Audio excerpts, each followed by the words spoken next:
Hello everyone, good morning. কেমন আছো তোমরা সবাই? আশা করছি সবাই অনেক ভালো আছো, আর আমরাও বেশ ভালো আছি। আমি মিষ্টু আরও একটি নতুন ছোট্ট ব্লগ নিয়ে তোমাদের সামনে এলাম। তো আজকের ব্লগটা হচ্ছে আমি সারাদিনে কী করব সেটাই আজকে আমি তোমাদের সাথে শেয়ার করব। তো ভিডিওর শুরুতেই আমার প্রিয় বন্ধুদের বলছি, যদি ভিডিওটা ভালো লাগে থাকে তাহলে প্লিজ সবাই আমাকে সাপোর্ট করো। আর যারা যারা আমার ভিডিওটা দেখছো কিন্তু এখনও চ্যানেলটাকে সাবস্ক্রাইব করোনি, তারা ফটাফট আমার চ্যানেলটাকে সাবস্ক্রাইব করে পাশে থাকা বেল আইকনটা অল করে দিও। আর সবাই আমাকে এভাবেই ভালোবেসে যাও, এভাবেই সাপোর্ট করে যাও। আর যদি খুব ভালো লাগে তাহলে একটা কমেন্ট করে জানিও। তো সকাল সকাল সবার ফার্স্ট চলে এলাম রান্নাঘরে। কালকে রাত্রে ওভেনটাকে পরিষ্কার করে রাখিনি, তো একটু জল ছেটে দিয়ে, কেননা ওই যে তরকারির তেলগুলো সেগুলো না শুকিয়ে গেছিলো, তাই একটু জল দিয়ে ভালোভাবে পরিষ্কার করে নিলাম। আর রান্নাঘরের কাজ কমপ্লিট করার পরে কিন্তু সোজা চলে এসেছি আমাদের বসার রুমে। তো এই রুমটাকে ভালোভাবে ক্লিন করে নিব। আর এর আগের ভিডিওতেও কিন্তু আমি তোমাদের বলেছিলাম যে এই রুমটা আমরা আগে বেশি একটা ইউজ করিনি, কেননা শীতকালে না সবাই ওই একটা রুমেই মানে সবাই মিলে ছিলাম, আর এই রুমটাতে বেশি একটা আসা হয়নি।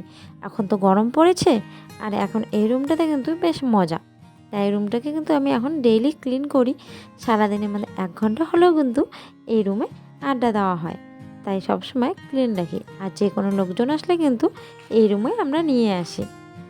তো যাই হোক, সবার ফার্স্ট শোকেসটাকে একটু ভালোভাবে গুছিয়ে নিচ্ছি।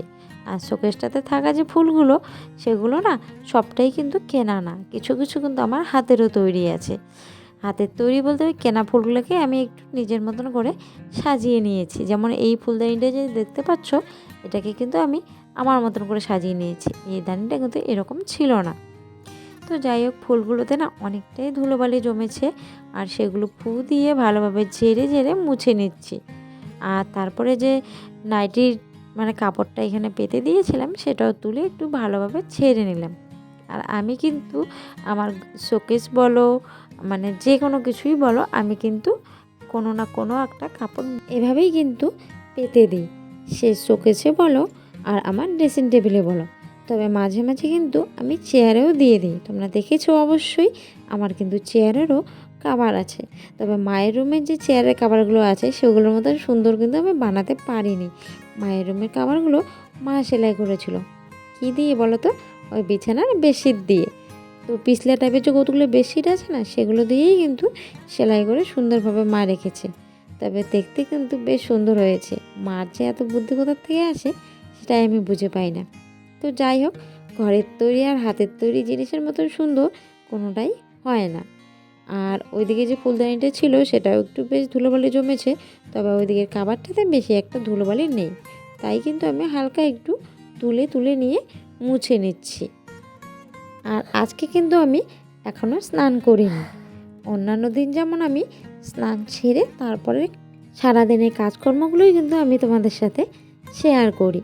সারাদিনে আমি কি করি না করি সেগুলোই কিন্তু তোমাদের সামনে আমি তুলে ধরি।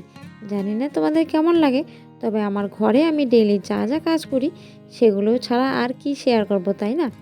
তো মাঝে মাঝে চেষ্টা করি কিছু নতুনত্ব দেখা। তো নতুনত্ব বলতে কিন্তু রান্না ছাড়া তেমন কিছু দেখি না। আর ঘর গুছানো, ঘর প্রতিদিন একই রকম গুছানো হয়, তবে মাঝে মাঝে একটু অন্যরকম করে গুছানোর চেষ্টা করি। তো এদিকে দেখো, সোফাগুলো একদম এলোমেলো হয়েছিল।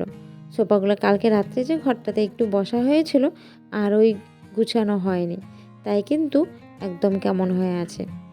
আর আমি না প্রত্যেকটা জিনিসে কিন্তু এভাবে ঝেড়ে ঝেড়ে, কেন জানি না আমার অভ্যাস, কোনো কিছু একটা যদি মুছতে যাই তবুও না আমি ঝাড়ি। আমার মনে হয় ঝাড়লে মনে হয় ধুলোবালিটা একটু ভালোভাবে বেশি পরিষ্কার হয়, তাই। তো যাই হোক, ঝেড়ে নিয়ে কিন্তু আমি একটা ছোট্ট তাওয়াল সুন্দরভাবে বসারি এটাতে পেতে দিলাম। তারপরে সাইডগুলোতে হালকা যে ছোট ছোট তাওয়াল ছিল সেগুলো দিয়েছি। আর এই দিকেরটাতে না আর ওরকম ছোট ছোট তাওয়াল ছিল না, তাই এখানে একটা বড় তাওয়াল দুদিকটাতে তো সুন্দর করে, আর বসারটাতেও মাঝখানে খুব সুন্দরভাবে একদম হয়ে গিয়েছে। আর তাওয়ালগুলো কেন দিয়েছি বলো তো? তাহলে না ওই যে সোফাগুলো কিন্তু নোংরা হবে না। আর যখন মানে নোংরা হবে বা ঘাম লাগবে, ওই তাওয়ালেই লাগবে আর বেডশিটেই লাগবে, সেগুলো ধুয়ে দিলেই কিন্তু আমার আবার পরিষ্কার হয়ে গেল। আর আমার যে সোফাটা আছে সেটা কিন্তু নতুন থেকে গেল।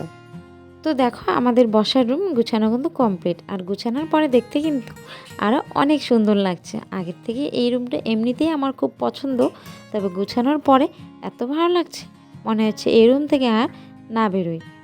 তো যাই হোক, তারপরে যে ঝাড়াঝাড়ি করলাম মেঝেটাতে একটু ধুলোবালি জমেছে, তাই কিন্তু আমি মেঝেটা একটু ভালোভাবে ছাদ দিয়ে নিলাম। আর ঘরগুলো না মুছিয়ে নিয়ে আজকে, সেগুলো আমি কালকে মুছিয়ে নেব। আর তারপরে চলে এলাম নিজের রুমটাতে। নিজের রুমের বিছানাটা ভালোভাবে ক্লিন করা হয়নি, তাই কিন্তু ওই দিকের কাজগুলো একরকম গুছিয়ে রেখে চলে এলাম নিজের রুমটাকে। তাহলে একদম শান্তিভাবে নিজের রুমটাকে ক্লিন করতে পারবো। তবে তার মাঝখানে কিন্তু আমি মায়ের রুমটাকেও ক্লিন করে নিয়েছি, সেটা তোমাদের সাথে শেয়ার করলাম না। সবটাই যদি তোমাদের সাথে শেয়ার করি অনেকটাই বড় হয়ে যাবে। তবে সবটার মধ্যে কিন্তু মানে বেশিরভাগটাই তোমাদের সাথে শেয়ার করি, আর হালকা খুব মানে কম জিনিস বা কম কাজকর্ম সেটা কিন্তু আমি স্কিপ করে দিই। তো যাই হোক, দেখো নিজের বিছানাটাও কিন্তু গুছানো একদমই কমপ্লিট। তারপরে চলে এলাম একটু ড্রেসিংটা ভালোভাবে মুছে নিতে। তো ড্রেসিংয়ে তো জানোই ধুলোবালি, আর ধুলোবালি থাকলে কিন্তু আয়নাতে মুখ দেখতে একদমই ভালো লাগে না। আয়নাটা যদি ক্লিয়ার থাকে, একদম ক্লিন থাকে, তাহলে কিন্তু আয়নাতে মুখ দেখতে বেশ ভালো লাগে, আর নিজেকে কিন্তু অনেকটাই সুন্দর লাগে। যদিও অতটা সুন্দর না, তবু আয়নাতে কিন্তু একটু বেশি সুন্দর লাগে। তবে কার না ভালো লাগে, আয়নাতে কিন্তু আমরা সবাই মুখ দেখতে খুবই পছন্দ করি। তারপরে কিন্তু ড্রেসিংটাকে একটু ভালোভাবে মুছে নিচ্ছি, কেননা ওই উপরের যে হালকা ধুলোবালিগুলো আছে সেগুলোই কিন্তু একটু মুছে নিচ্ছি। তো যাই হোক, আর কাজলগুলো উপরে বের করা ছিল, সেগুলো আমি জায়গা মতো রেখে দিলাম। তবে পরে আমি ড্রয়ারটাকে ভালোভাবে আরও ক্লিন করব। এমনি এখন আপাতত রেখে দিলাম, কেননা মাম্মা একা আছে আর মা নেই বাড়িতে। আসলে আমাদের এখানে কীর্তন হচ্ছে তো বাজারে, তাই মা কিন্তু ওই কীর্তনে চলে গিয়েছে। তবে আজকে কিন্তু পদাবলী, আমিও আজকে যাব, তবে এখন নয়, বিকালে। পদাবলী শুনতে কিন্তু বেশ ভালো লাগে। আর আমার কিন্তু আজকে রান্নাবান্না এখনও হয়নি, মা কিন্তু চা মুড়ি খেয়ে চলে গিয়েছে। তবে কিন্তু পরে আবার মা আসবে, যখন আমার রান্নাবান্না কমপ্লিট হবে তখন আসবে। তো ভাবলাম আজকে যেহেতু একটু লেট করে রান্না বসাবো, তাই কিন্তু এই যে ঘরের যা কাজগুলো আছে সেগুলো আগে কমপ্লিট করে নিয়ে একবারে ফ্রেশ হয়ে তারপরে রান্না উঠাবো। তো দেখো একে একে কিন্তু আমার আলনাটা সুন্দরভাবে গুছানো হয়ে গেল। তো নিচে যে প্যানগুলো ছিল সেগুলো না একটু এলোমেলো হয়েছিল, তাই সেগুলো আমি ভালো করে সরিয়ে ভালোভাবে কিন্তু আবার গুছিয়ে রাখলাম। তো গুছিয়ে রাখার পরে কিন্তু আলনাটা সত্যি খুব সুন্দর লাগছে। আর তারপরে ঝুড়িটাকে একটু ভালোভাবে মুছে নিলাম, আর নিচে থাকা যে বস্তাটা সেটাও কিন্তু আমি একটু ঝেড়ে নিয়ে ভালোভাবে মুছে সেখানে রেখে দিলাম। তারপরে চলে এলাম আলমারিটাকে একটু মুছে নিতে। তো ওই যে উপরের যে ধুলোবালিগুলো আছে সেগুলো তো আমি প্রতিদিনে যতই মুছি না কেন, তবে প্রতিদিনই কিন্তু আবার নতুন নতুন ধুলোবালি এসে ঠিক জমা হয়ে যায়। তো সেগুলোই কিন্তু একটু ভালোভাবে মুছে নিচ্ছি। আর ঘর যখন ধুলোবালি মুক্ত থাকে না, তখন ঘরটা দেখতে খুবই সুন্দর লাগে।